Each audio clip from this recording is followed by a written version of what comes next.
Welcome to the Ghostbuster costume cosplay build experience. And it is an experience. It's a lot more fun to kind of collect and build the different components of your costume as opposed to just buying it all.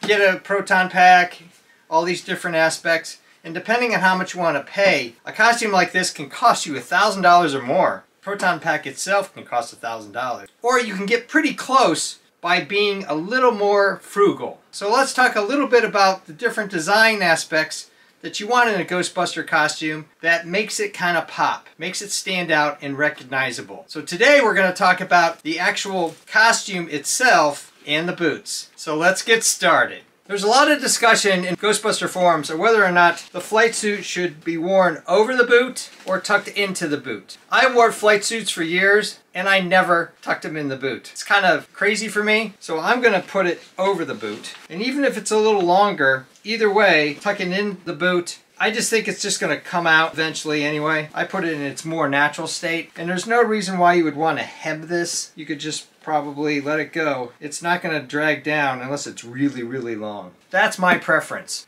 Now, do you need boots? Totally up to you. I've seen a lot of cosplayers, people that wear Ghostbuster costumes, that just wear comfortable shoes. If these boots are broken in and you've got a nice insole, you can wear them for a fairly long time, if your feet are good. If for some reason you got a feet issue, then nobody's going to give you a lot of heck if you wear regular shoes. And if they do give you heck, they've got other things to worry about, and so do you. On the name patch, I got this personalized. You could use a character name if you want. I just kind of like to put my own name on there. And what I did is I took some black Velcro here and extended the regular name patch, and I brought it as close to the seam as I could. Depending on how your name is, you might have to go right up to the seam here. I did a video on the arm patch. I'm really happy with this. I've sewed it in place. You could iron it on, but I think sewing it is the right move. I got some questions on my Ghostbuster patch video about the sewing job, so I'll just show it to you a little close up here. I did do white thread, lots of red thread, and this is an iron-on. You can see it sticks up a little bit, so even if you ironed it on, I'm not sure those are going to stay up for very long. Took the thread way out here. Here's what the sewing looks like on the other side, for those that had questions on this. As for shirts, I've got a short sleeve blend shirt on. Depending on how hot it is, and even though they seem kind of lightweight, they can get hot. I always wear a t-shirt, but if it's like going to be an extra cold day, you could probably get away with a long sleeve shirt, even if the black sleeve shows through. And even if it's got logos on it, like in the back, or here, or on the side, you're not going to see that because you're going to zip up your costume. And even if you bring it down all the way to here, most logos will be covered. Let's talk a little bit about weathering of the costume itself. I've seen videos where people have dragged their costumes through their wet lawn, their garden, run them over with their car, kind of really made them worn and torn. I don't know, it's up to you. I'm going to keep it kind of relatively clean because once you dirty it up, you really can't go back. This is a true spec flight suit.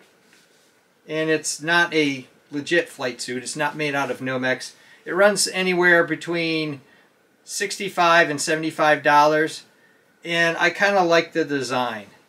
I don't have the one little pocket here. And there is a pocket cover here that a lot of Ghostbusters, because they want to be authentic, cut off. Again, totally up to you.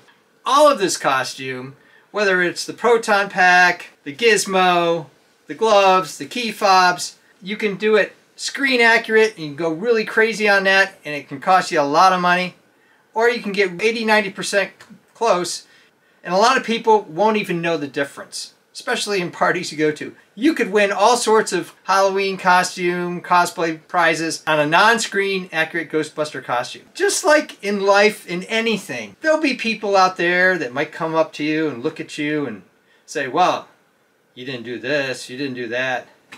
And you know what? Why even care about those people? You're doing it for the fun. You're doing it for you. You're doing it as a group activity with maybe a couple other friends. Or maybe you want to join a Ghostbusters group. Whatever it is, enjoy yourself.